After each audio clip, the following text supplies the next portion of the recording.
Good morning, hello, কেমন আছো সবাই? কালকে ছিল রাধা অষ্টমী।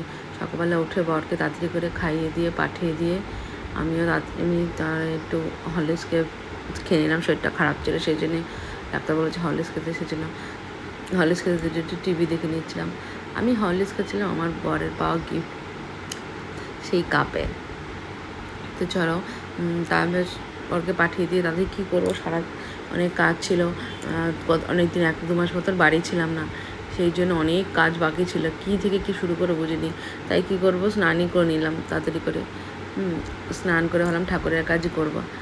একটা কথা জেনে রাখবে, সকালে উঠে সবাই খালি পেটে খান করে জল খাবে।